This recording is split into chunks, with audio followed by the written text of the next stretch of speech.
Welcome to the Two Chicks with Hiking Sticks podcast. We cover all things natural, cultural, and historical in the world around us. Sit back and enjoy our sometimes snarky, often funny, and never dull podcast. Hey everybody, it's Susan and I'm Monica. we are Two Chicks with Hiking Sticks. Two Chicks with Hiking Sticks coming to you live. I don't know what would happen if I said coming to you from dead, but coming to you live. Well, thank God we're not. What made you?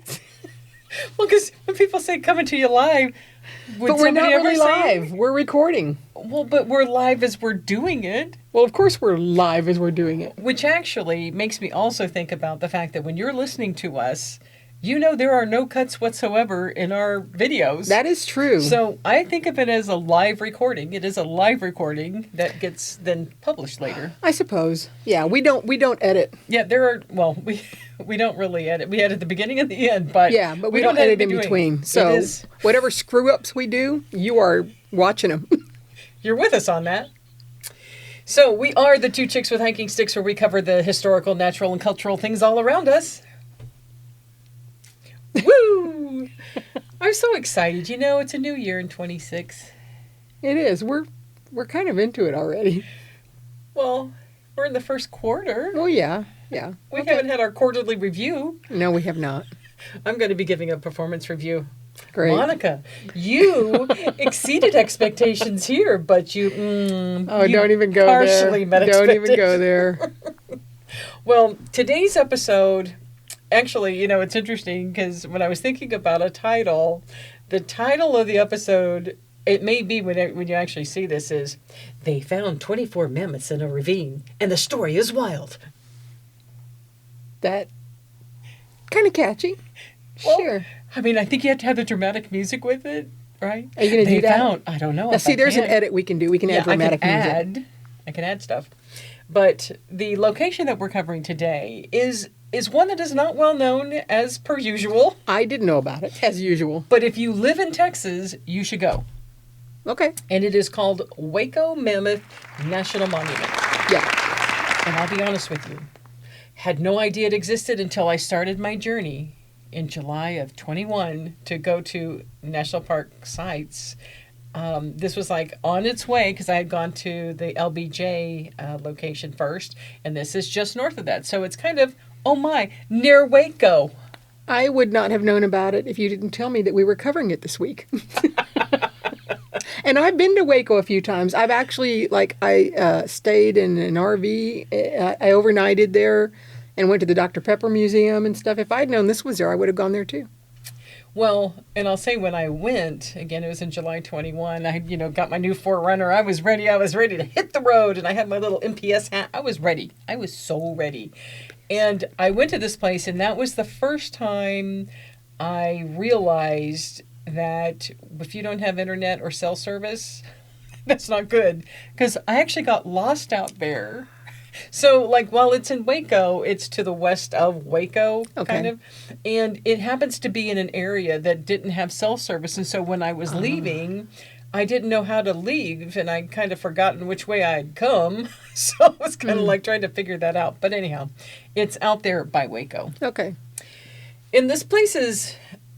What I find interesting about this place is that it is a fairly new place, I think, in terms of its existence, particularly as a national monument, because it only became a national monument under President Obama. Oh, wow. So that is very recent. I know, right? That's like in our lifetime. Yeah.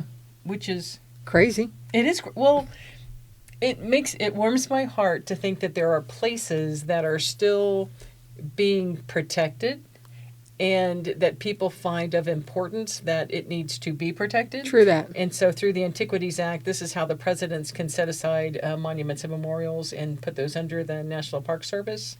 So anyhow, it is... Now, I'd never heard of the Bosque River. I assume that's how you say it, the Bosque River, Bosque, the Bosque River in Texas. Never heard of it either. It must go by Waco.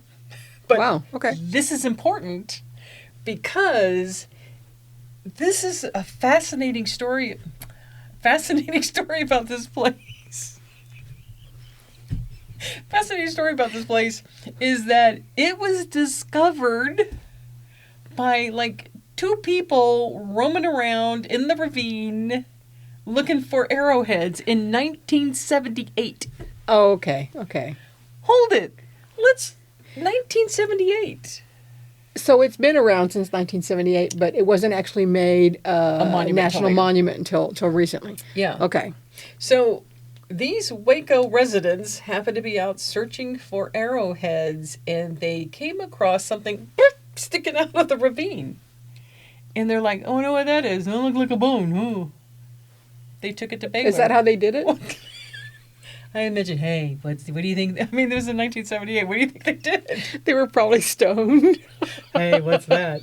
Bigfoot. Pretty sure they didn't do I that. haven't brought up Bigfoot in a while. It was time. I don't know that it's ever really time, but all right. So in 1978, they're out there looking for Arrowheads. Arrowheads. So then they saw this large bone protruding from a ravine while they were looking for these arrowheads. And so they took it to Baylor University because Baylor University is in Waco. Sure, right there. And they're like, what do you think this is? And it was identified as a Columbian mammoth bone. Wow. So I'm guessing they had the presence of mind to remember the location, or they marked the location somehow. My guess is that they did this fairly common. I mean, it was a ravine. To me, it's like, okay, take us back there. Well, I don't know where it was. Well, I guess it's true. They could be like that, but my guess is that these guys were out there looking for arrowheads because they knew where they were. Yeah, well, yeah. So I think they probably have some kind of idea. Yeah. So what that did back in 1978 is that it sparked decades, and to this day, they're still doing excavation and scientific study in this area. Now, it's fascinating that these two guys just walking around and went, whoa, what's that? A big bone. And then they go get it discovered. But I was just, you and I were talking about this earlier this week and talking about how because of like climate change types of things, that, glaciers are receding, snow is melting, and, things are happening, right? Or these mass floods that we have, and then we get these dry periods and everything starts drying up, and the things that it's starting to uncover. I mean, it's like, why are you laughing? No, I'm not laughing. I'm not laughing. I'm remembering. I decided to watch. I'm a huge X-Files aficionado. Yeah. Okay, and I'm rewatching the X-Files as I do every 5 years or so. And between season 5 and season 6, you need to watch the movie, the X-Files movie. Do they tell you that? Well, I mean, every X-Files person knows that. Hello. You're supposed to watch the movie? Yes, it falls between season 5 and season 6. So I just rewatched the movie this weekend, and it starts out with just a huge snow-covered field and these two prehistoric whatever guys running around, and on the bottom it says North Texas. And it's just an ice field.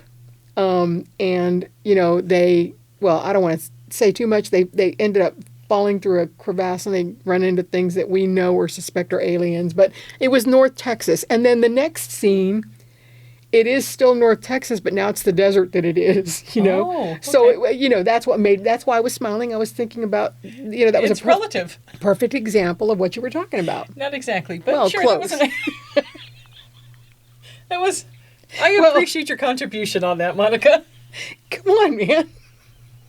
It's more than what you might normally do, so I appreciate it. Give me a little credit. Shit. Sorry. Well, so the reason that I was like relating this to today's world is that I had just read an article in the National Geographic about, because of the snow melt, ice melt, whatever, they're starting to discover some things.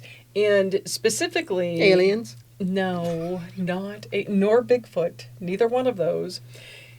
In 2012, there was a helicopter crew out in Alaska that discovered a wreckage of a particular plane crash, right? And this was a plane crash that happened in 52, right? So plane crash happened in 52. 2012, they started to discover it.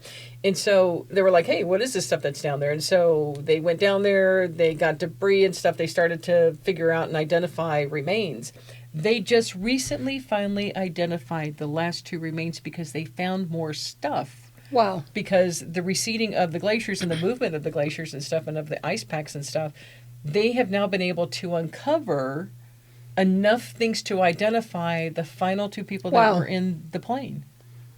And the stuff had all shifted, like, again, because glaciers move. Right. And then they melted, and then they moved, and, so it's like things are getting deposited. Like miles down the road, or down the mountain, they found some of these things, but then could do the DNA where they could do DNA or other scientific ways to identify who it belonged to, and they got to identify the last people of this flight that died. That's crazy. It is crazy, but put that, and I think about, because I watch a lot of Mount Everest climbing things on YouTube.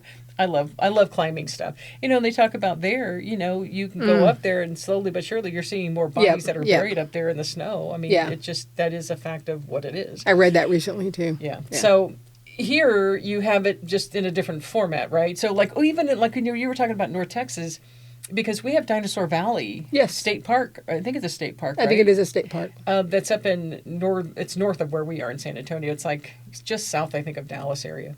But they have also discovered, because we've had more drought in Texas, things that have dried up. And so now, you're uncovering more footprints from the dinosaurs back in the day. Cool. And so they're making plaster casts of all of those. Or you hear the stories about in Lake Mead, right? Lake Mead drying up, and they're discovering all sorts of boats and stuff. Bodies. Well, lots of bodies.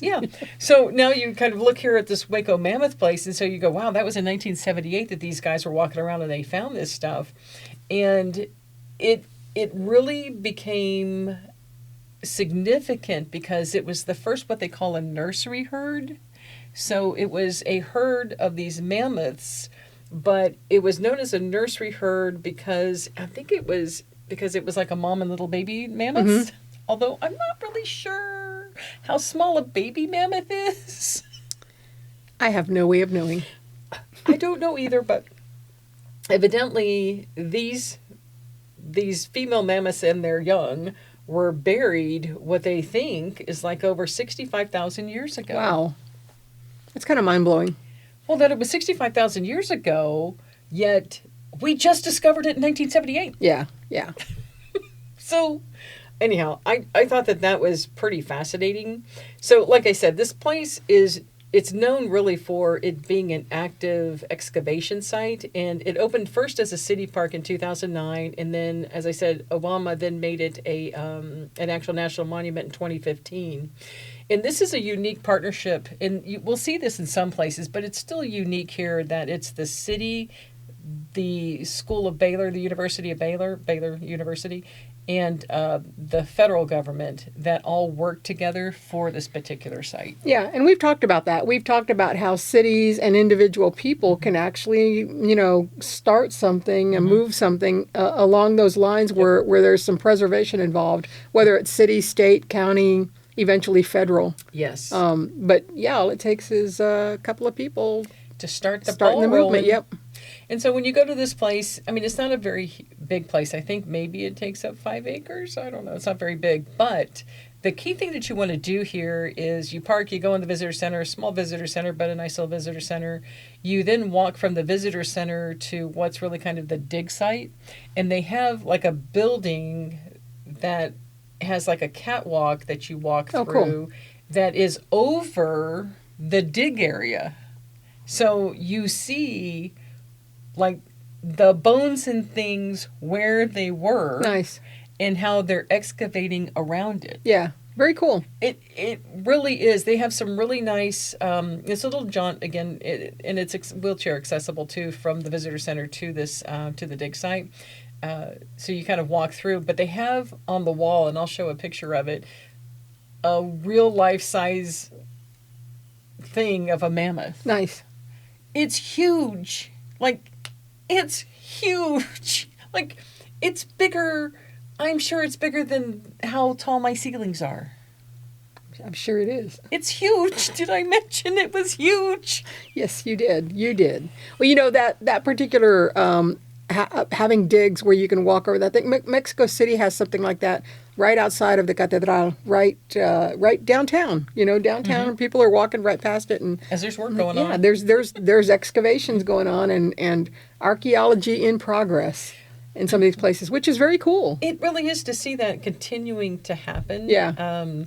To do the preservation as they do the excavation of these things. So you do that walking out of the visitor center, you go down to where the dig site is, and you know, you walk through that and read all their little signs and stuff and see the actual bones in the actual stuff that where they came to be when they died. And so what they've determined is that it really was some kind of catastrophic event. Ah, okay. That caught, and they believe maybe it was a flash flood that happened that just caught them all unawares, and you know, then they boom all died in one place. Wow. Yeah, can you imagine? I mean, kind of like, you know, everybody talks about the dinosaurs, right? Like some catastrophic event happened that knocked them all out. So you have to, I mean, honestly, that just turns my wheels because I'm like, how bad does a flood have to be to drown something that massive? I know. You know? But I don't know. 40 days and 40 nights.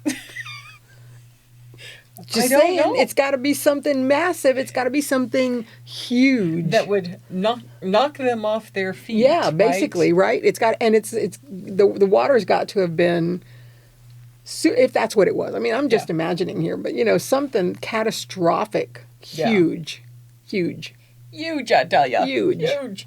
Yeah. So I don't know, but that this is one of the only places I think that has this kind of nursery herd that they talk about with the female and the kids. So you want to make sure you go do the dig. There are a few little hikes that are around the area as well. Some fairly flat, but I don't think they're wheelchair accessible, that you can do around the area. They branch off to let you get out and kind of look at the area because it's really, as I said, since I got lost out there, it really is kind of, is it your typical nature? Scrubby kind of area? Yeah. Okay. I mean, you got caliche and what's caliche? Caliche, you know, that clay sandy soil that we have in Texas. Yeah, I don't have that here, so I don't know. I don't have it in my yard. Okay. Anyhow, but yes, they have caliche, not to be just confused with Khaleesi. Anyhow, Game of Thrones. Anyone watches that, but anyhow, so that's kind of. Waco Mammoth. It's a place to go learn about these big animals that once roamed the earth and know that they roamed here in Texas. That is, yeah. Again, you know, when you think about Texas a million years ago, it is not the same landmass that we know now. I think that's interesting. I find that fascinating. What? Did you say fascinating, Monica? Yeah, but the rule is not to drink when I say it. Okay, well, I don't want you drinking when I say it. You can have some sweet tea. Drink some sweet tea. But again, I just marvel at the fact that if it weren't for these two guys looking for arrowheads in this ravine and being cognizant to go, that's a big bone. Maybe we should get it out and send it to someone. Give it to someone. Yeah, to me is like to come across something like that sticking out of the ground and seeing it. I would, of course, wonder what it was. Would I go pull it out? I'm not sure that I would do that. But because they were looking for arrowheads, they were already interested in that kind of stuff. Right, so it's like, that makes sense that they might have been more curious, but that they had the wherewithal then to take it to Baylor University. Right. And then Baylor University was able to do something with it. And then, you know, moving on down the road, now we're protecting this area. So I always just do a shout out to all of y'all out there is make sure you're looking around when you're out there and about. Yeah, you never know what you're going to find. Yeah, you sure don't. So anyhow, so that's really Waco Mammoth. So I encourage you to go, particularly if you're anywhere here in Texas. It's on my list. It should be. Yeah. It's not a full day kind of thing, so you can take half a day. You could go to the Dr. Pepper Museum. Yeah, you could do that too. And for those of you that like law enforcement stuff, I think the Texas Ranger Museum is there as well. Oh, is it in Waco? Mm-hmm. Yeah, it's in Waco. I didn't know that. When I think of Waco, I think of Chip and Joanna Gaines, because the silos. Yeah. They got good food out there. Yeah, the food's good. I haven't been out there in a while, but they've got a lot of good restaurants there too. So yeah, you could hike and feast. That's right. We could hike and feast at some point. Maybe we will. You Who never knows? know. We might do it on site there. But that's really a place to go to. So make a list of places you want to hit here in Texas, and that would be one of them. And again, if you are interested, I wonder. I'm sorry. I was just thinking. I wonder how far that is from the dinosaur ooh, state park. That well, one's on the west side of Waco. I think I think Dinosaur is on the east side. on the east side. I think so. I mean, not that it's far, but it's in Texas, so everything's Yeah, far. everything's far in Texas. Yeah, so sure, it's a couple hours away. I Do mean, a I could dinosaur Google it road right trip. now. Yeah. Prehistoric road trip. Well, that's an interesting. Well, you know, Government Canyon has the Oh yeah, tracks here. You could do a hike at Government Canyon That's and true. then get in the car and go to Waco. But again, think about it. Government Canyon has dinosaur tracks. Up there in Dinosaur Valley, there are dinosaur Yep. tracks. You know those dinosaurs were all roaming Yeah, through here. they were all over the place here. Isn't that cool? And you think about it, because dinosaurs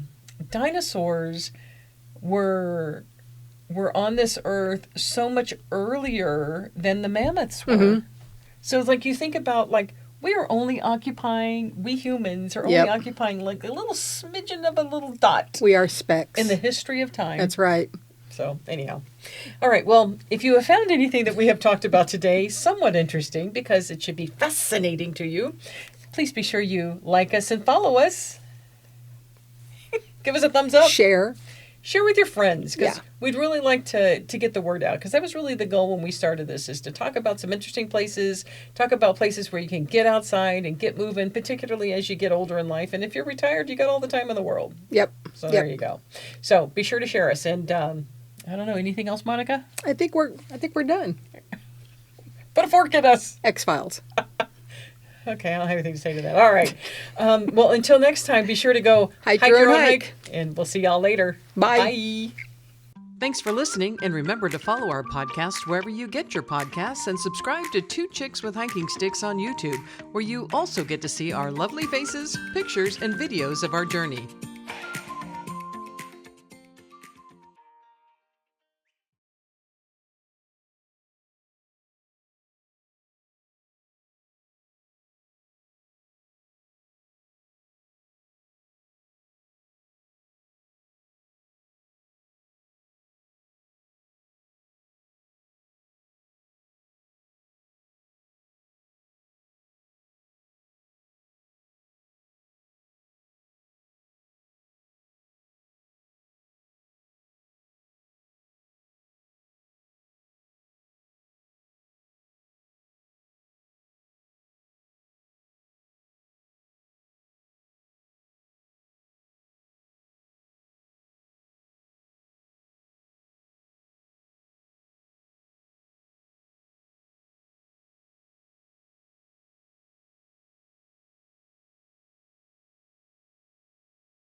Thanks for listening, and remember to follow our podcast wherever you get your podcasts and subscribe to Two Chicks with Hiking Sticks on YouTube, where you also get to see our lovely faces, pictures, and videos of our journey.